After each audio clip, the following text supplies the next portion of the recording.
too big, not too small. 10 miles from Columbia, right on the lake. 11,000 people live in Irmo. There are many churches, even more garages built for two.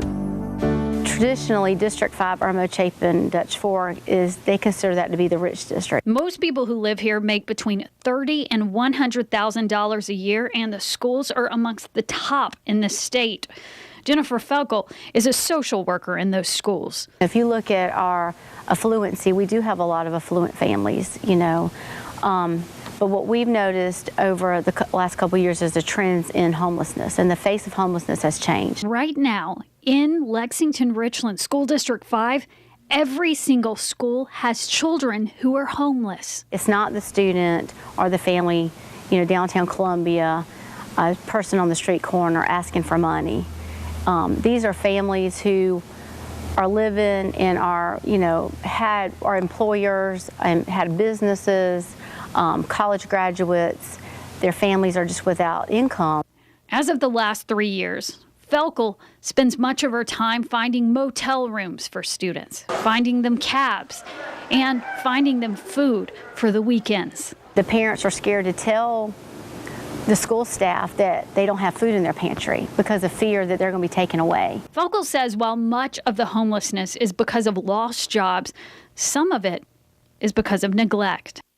I was so tiny from not getting the nutrition and stuff I needed for a little while that, like, my hair was falling out. I lost skin color. 19-year-old Questa Bald Eagle spent her early years on a Native American reservation in South Dakota. This is the only photo of her childhood that she has. Her mother, she says, was an alcoholic. Her father, he was never there. After years in foster care, an Irmo area family adopted her.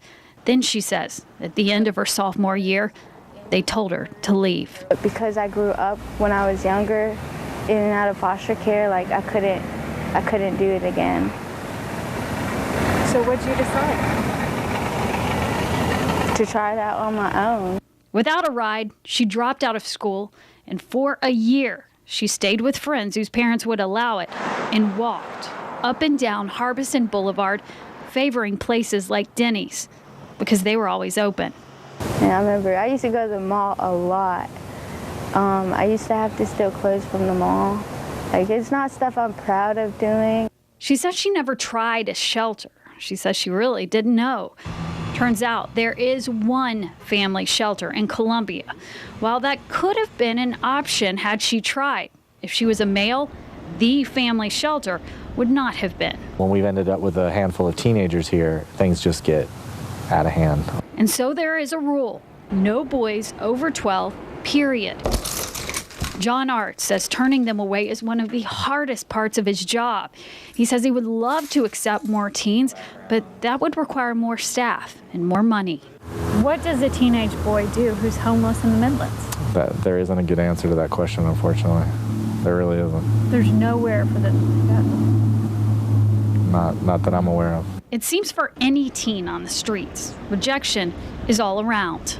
It was really hard because you always felt so unwanted everywhere you went. Questa knew she was risking even more rejection when she went back to enroll in Irmo High. She didn't have a birth certificate, and she didn't have a guardian. School was my survival. School was my way out. That's why I wanted to go back. Because I know I'd have food, I'd have something to motivate me and do every day.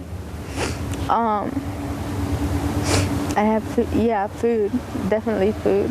And it was there that Questa was accepted into the school system. She found a fit at the district's alternative school. A social worker helped her enroll, and one of the teachers adopted her. Questa graduated last year. She works full-time at Walmart now, pays her own rent, and finally, the teenager has her own car.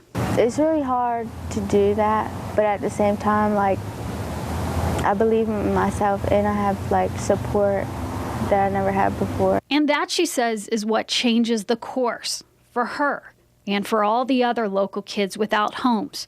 Someone saying yes when it seems the world is telling you no. It's almost like you can just see the weights off their shoulders because they know that that shame is no longer there, that someone is there to help them, come alongside them.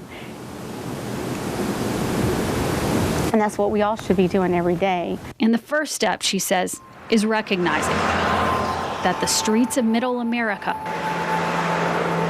are no longer as they appear.